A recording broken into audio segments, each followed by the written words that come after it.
Pierrick Bonneau Quelle du service transition, politique. Charles. Oui, c'est un art. Hein.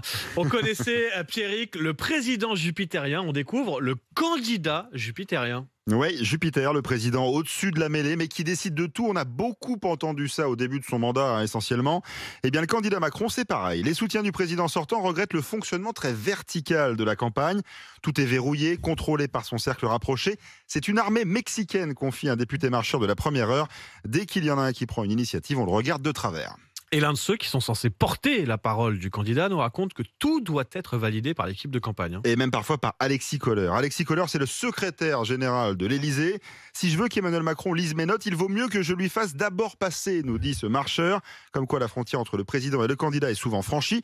Et pour les passages dans les médias, on doit demander l'autorisation, poursuit un député. Et souvent, on nous dit non. La raison est simple, Charles, il faut garder le maximum de temps de parole pour le président candidat. Ouais, les fameuses règles du CSA dont vous allez beaucoup entendre parler dans les jours qui viennent. Et puis d'ailleurs, quand Emmanuel Macron s'exprime, ses interventions sont millimétrées. La preuve avec cet échange diffusé par son équipe de campagne, l'homme qui parle à Emmanuel Macron, c'est Clément Leonarduzzi, le monsieur communication du président candidat. Nous sommes à quelques minutes de la présentation de son programme la semaine dernière à Aubervilliers.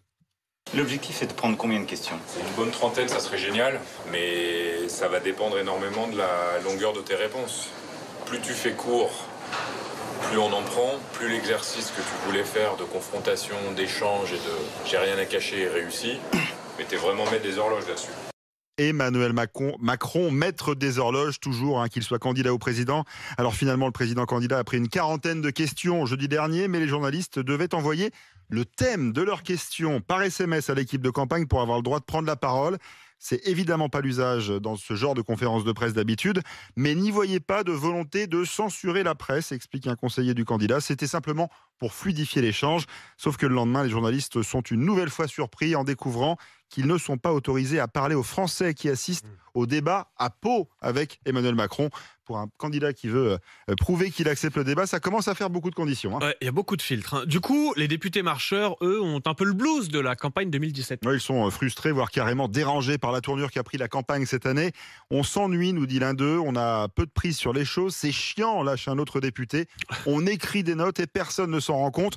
Peut-être qu'on n'est pas bon, s'interroge à moitié un marcheur de la première heure. On comprend ces frustrations, se défend l'équipe de campagne, mais on fait en sorte que chacun puisse participer à son niveau. Ouais, frustration et un peu de lucidité, visiblement.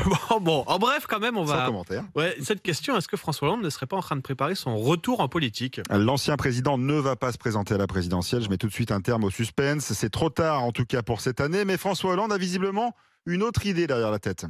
Une initiative devra être prise au lendemain du scrutin et avant les élections législatives. Une petite phrase qui n'est pas passée inaperçue hier soir au meeting d'Anne Hidalgo à Limoges. François Hollande qui se présenterait aux législatives. Rien n'est exclu, nous fait savoir son entourage. Il n'a pas pris sa décision. L'objectif serait en fait de commencer à reconstruire la gauche dès le soir du deuxième tour, avec des personnalités socialistes, peut-être les écolos. En tout cas, en privé, François Hollande est assez lucide. Il prédit la disparition du Parti socialiste au lendemain de la présidentielle. Oui, donc en fait, hier soir, il était en meeting avec Anne Hidalgo, mais c'était plus une Pour lui dire cérémonie qu'Anne Hidalgo d'enterrement du Parti socialiste. Ça est très logique.